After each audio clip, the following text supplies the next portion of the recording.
Okay, so I have been wanting to do a video series for quite a long time um, about responsible dog ownership and what I feel like people need to know before they buy a puppy. Because a lot of people come to me after they've already bought a puppy, and it's like, yes, you can tell them after the fact. This is what you should have thought of, and you didn't. But we can kind of try to make up for that by training. And so there's just a lot of training that tries to make up for the planning and research that both breeders and buyers should have been doing, but failed to do. And so I wanted to do this series that gives people the information before they actually buy a puppy. What kind of breeder they want to look at, what kind of breeds. And I apologize for my appearance. This is my bed head. And I will tell you, I just have gotten to the point where I hate spending time on my appearance. I've got so many things that I want to do and say and accomplish that it's like you're just going to have to overlook that. And I've also, the one thing that has really kept me back from really doing this series is being self-conscious about my appearance, and especially on screen. I have a hard time making eye contact with that camera. I don't know why. I also have a hard time not saying and staying organized in my outline or whatever. So I'm going to be rambling a bit, but I've discovered that with my personality, I have two kind of faults that make it hard to accomplish things sometimes, even though I'm very, very passionate about it. And one is I'm a perfectionist, and two, I have ADHD. A perfectionist makes me want to only do something if I can do it like absolutely perfect, and ADHD makes me have a hard time focusing on something. I get distracted easily. And so you don't know how many times I've started to make videos and I get bogged down by, ooh, it's not just right. I want to do this or I want to do that. And ultimately, I just never do it. So I need to start this series now because I have a program starting that I'm really excited about. And it involves, if I'm able to find a puppy, usually they're going to come from the village, so it's an accidental litter from free roaming dogs that have been surrendered, or backyard bred dogs or oops litters, that are here locally that I'm able to get for pretty affordably. And that basically it needs to be like $300 because in the market that these dogs are going to be rehomed in, people are used to not really paying a lot more than that. 350 is about what you can get a rescue puppy for. And the drawbacks to getting a puppy from a rescue is that they do pediatric spays and neuters usually.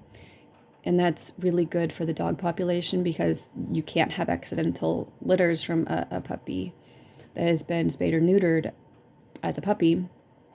But the drawback is that pediatric spays and neuters are actually pretty bad for the dog, especially larger breed dogs. Smaller breed dogs can handle the early loss of their hormones a lot easier, but large breeds are almost always going to have structural problems as a result of losing their sex hormones before they're fully developed. So that's one thing. People might want to just avoid that, and not want to get a dog from a rescue for that very reason.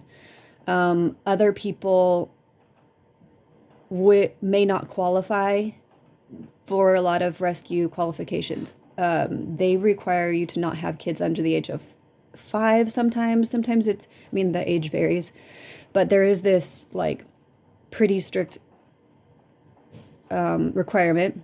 And I believe that there's plenty of excellent homes with younger kids.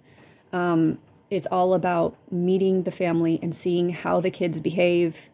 And I don't want to restrict access just because some kids are so unruly and some parents are really irresponsible to allow kids to play with dogs in ways that traumatizes the dog. But also, I think that they also do the kid restriction because some dogs just are really too rough around kids, and that's one of the reasons why people rehome dogs is either the dog got too big and knocks them over and kind of plays too rough with them, or the kids have been allowed to traumatize the dog and finally the dog has snapped and, said enough. And so those two reasons are absolutely avoidable if you avoid rehoming. If a rescue just avoids rehoming to kids under a certain age. However, what if they have kids, and that's another big reason why people rehome a dog is they didn't have kids, they got a dog, they focused all their attention on the dog, and then they got pregnant and they're like, oh, we don't have time for this dog, or they're worried about the dog with their new kid. That's a huge reason people rehome dogs.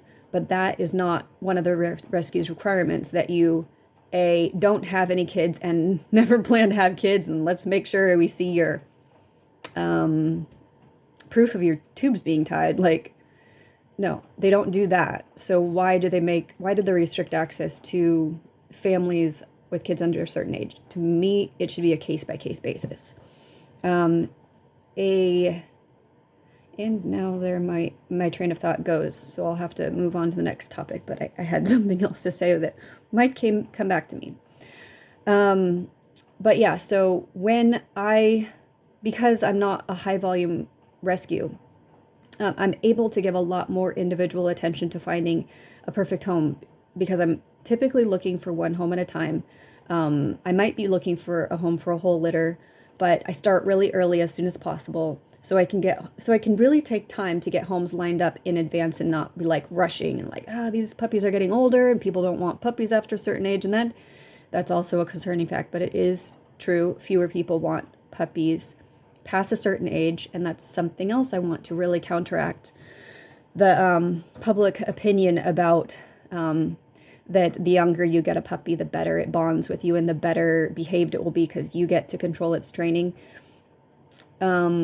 That really only is true if the dog is coming from a irresponsible breeder, hasn't been in a good foster home where anyone is trying to train, socialize, enrich the dog, or hasn't come from a good home that did those things, and so the dog has been largely neglected and has a difficult temperament, then yes, you are better off getting a younger pup so you can be fully in control of that dog's development. But so many people don't plan to do really anything, and so they get a puppy, they ruin the puppy because they didn't train it, and then by a year or two the dog is too much and it's like, oh, this dog's too big. It's like,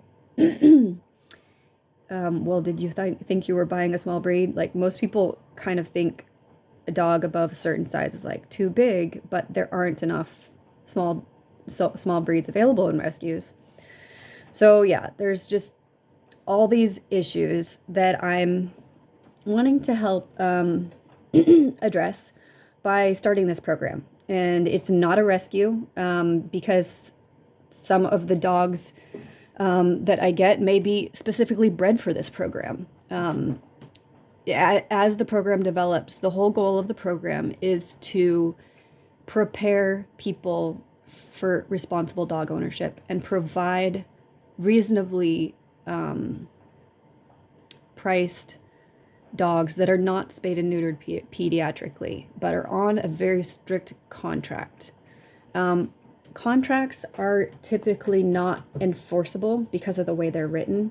So I've done a little bit. I'm not a lawyer, don't have any legal background, but I understand now that there are certain key elements to a contract that makes it enforceable, that if you don't do, it's just a piece of paper. So this is one thing that I believe rescues have an application where they ask you, okay, have you ever given up a dog to a shelter? That's one question they commonly ask because they want to know are you in the habit of getting dogs and then just giving up on them?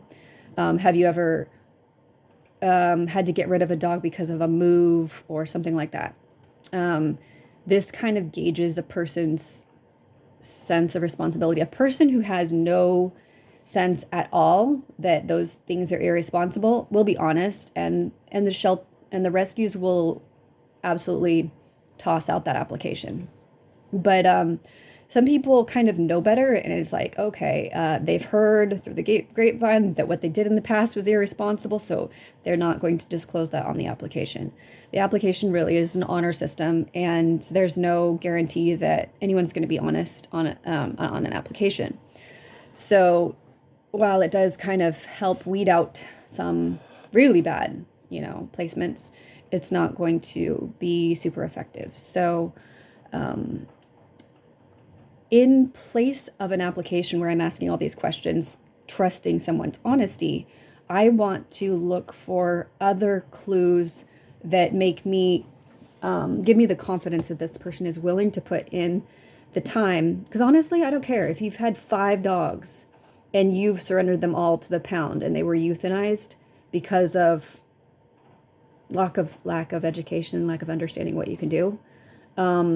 If you're properly educated about what you can do to prevent a dog becoming uncontrollable, that you think you have to put them down, that's just a lack of education. And so we can work with that.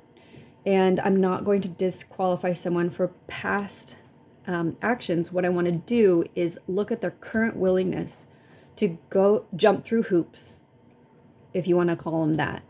And one of those hoops is signing up for a class where they can learn about responsible ownership. And so this is the goal of this video series, is to really just cover everything that I plan to cover in this class. And this can actually be in place of an in-person class because people can just watch this at home. And I will just create like a quiz that people can complete to kind of prove to me that they did actually view the content and they understood the material and comprehend it. So basically, you're passing a test in order to